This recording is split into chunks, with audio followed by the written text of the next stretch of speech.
வணக்கம். குடியரசுத் தலைவர் பற்றியான ஒரு கொஸ்டின் பார்க்கலாம். சரியான கூற்றை தேர்வு செய்க. கூற்று 1.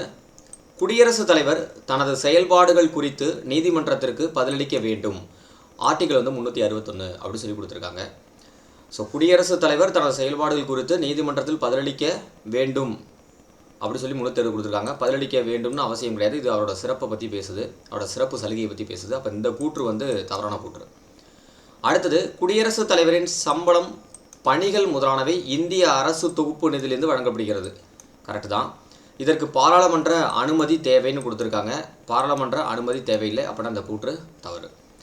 தற்காலிக குடியரசுத் தலைவராக செயல்படும் நபர் பதவி பிரமாணம் எடுக்க வேண்டும் என்பது அவசியமில்லை.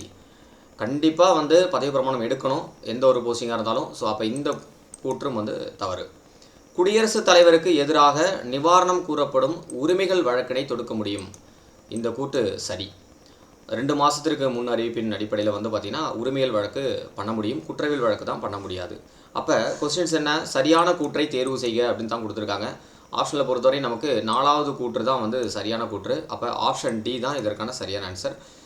இந்த மாதிரி வீடியோ பார்க்கணும் அப்படின்னா நம்மளோட சேனலை சப்ஸ்கிரைப் பண்ணிட்டு அப்படியே உங்களோட ஃப்ரெண்ட்ஸுக்கும் ஷேர் பண்ணுங்கள். தேங்க்யூ.